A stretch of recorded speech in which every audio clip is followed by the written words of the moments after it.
Hi, I'm Vinny, and this is Wednesday Wisdom. This is a weekly show where we take time out of our busy schedules to reach out to people who might be really depressed, really stressed out, or just stuck in a rut and need extra motivation.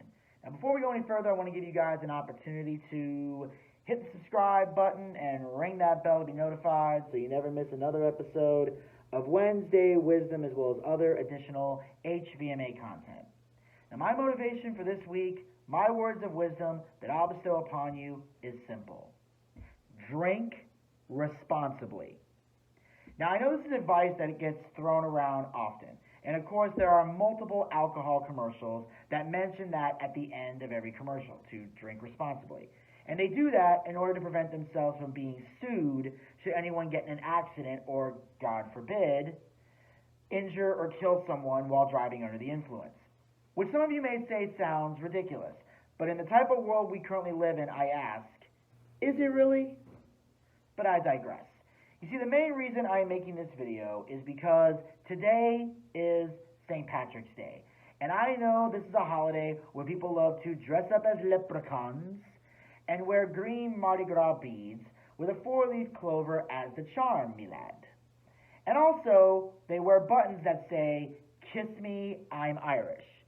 Although with all the Me Too stuff going on lately, they might not be selling those anymore. But at one point, they were popular. But the main thing people love to do on this day is drink. Once everyone gets off work and the bars open up, you can expect a lot of people to be out and about getting completely face wasted. That's why I want to send out this special reminder to drink responsibly on this day. But I also have some other additional tips to help you to do this, not only on St. Patrick's Day, but also during the other 364 days of the year. Number one, establish your drinking goal. Your drinking goal should be based on what is best for your long-term health, as well as what is realistic for you, your family and friends, and other aspects of your lifestyle. Put together some controlled drinking goals. Some possible controlled drinking goals may include, you just want to drink on the weekends, or I want to lower my overall intake to a healthy amount, or I want to be able to drink at parties and other events without getting drunk. By setting these goals, that way you know, okay, I will drink here and only here, and the rest of the time I will be fine. That way you can be the life of the party and not drive yourself insane. Number two, access your alcohol intake. Keep a drinking diary for 1 week. The most straightforward drinking diaries just record how much you drink each day. But the more you keep track of it, the better you will understand your own drinking patterns, and thus be able to control them. Every evening, or the following morning if you forget, write down how many drinks you drank, where you were when you were drinking, and with whom. Also, write down any negative effects or situations that arose that you would like to avoid in the future. For example, you could write something like, after my third beer, I got into an argument with Ben. This step will give you a good idea of the times, places, and people where your drinking tends to become excessive or problematic. Number three, calculate your safe limit. Your safe alcohol limit is based on your blood alcohol concentration and is the amount of alcohol you can drink in a single drinking session. It is based on several factors, including your sex, your weight, and how quickly you drink. When you have figured out how many drinks you can drink, write it down, along with the drinking time period. That way, you can stay organized, you know your limits, and that way, once you get to that limit, you can back off. Number four, purchase small amounts. Stocking up on wine, beer, and liquor is the quickest way to sabotage your plan to drink responsibly. For drinking at home, follow these tips. Buy only the amount of alcohol beverages you identified in step 3 on the day you intend to drink it. Purchase individual cans or single-serving or half-size bottles of wine if necessary. Purchase the same amount of alcohol-free or low-alcohol wine or beer if you know you will want more drinks, but not more alcohol.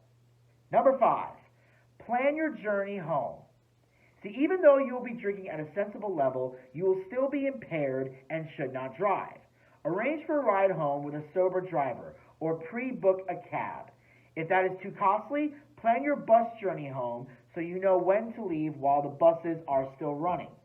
Leave your car at home so you will not be tempted to use it. Get a ride or take a bus to your drinking event. Now, on a personal level for me, this is something that I would definitely do.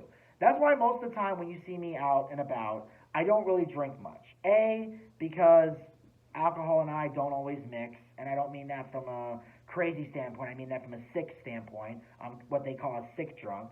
I'm the guy passed out in the I'm the guy that's passed out in the bathroom, burping and farting to make the pain go away. But anytime I've had to drink, it's always been when I'm out with a friend, or if I know I'm going to be staying at a friend's house. Then I'll usually drink a lot over there. But if I'm driving myself, I don't touch any alcohol because I don't feel comfortable leaving my car in a parking lot. I just don't. I don't trust the area. I don't trust random people. I want to be able to take my car back to my house. And plus, the last time I got drunk and rode the New York subway, it didn't work out too well for me. But that's another story for another video. Anyway, number 6. Pace yourself. Drink only the amount you wrote down in step 3, and at the speed specified. If you want more to drink in between, drink water or alcohol-free or low-alcohol beverages. Now, the water part is definitely important because that can help you somewhat stay sober in between time. Me personally, I usually have a soda, but that's me. But water is definitely something to use in an alcohol situation. Number 7, watch for peer pressure. Look at the drinking diary you completed in step 2. If there are any people who encourage you to drink too much, try to avoid them for the first month or so while you get used to your new style of drinking. If you are constantly surrounded by peer pressure to drink, start making new friends who don't drink as much. And I'm going to be honest, I've come close to doing that on several occasions. I've had a friend who constantly would pressure me to drink. And it got to the point where I finally told him, look, I'm not a person who likes to drink. Either back off or I'm done hanging out with you. And finally, he relented and has not asked me to drink since.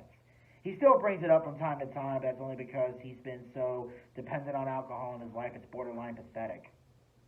But anyway, following these steps will allow you to enjoy alcohol the way it was meant to be enjoyed, and won't allow you to become dependent on it and potentially ruin the rest of your life. So be safe, everyone. Have a happy St. Patrick's Day, and once again, drink responsibly. And that, ladies and gentlemen, will wrap up Wednesday Wisdom for this week. I thank you guys for tuning in. Make sure you guys hit the subscribe button and ring that bell to be notified so you never miss another episode of Wednesday Wisdom, as well as other additional HVMA content. Check back soon for a new episode. And until then, stay social.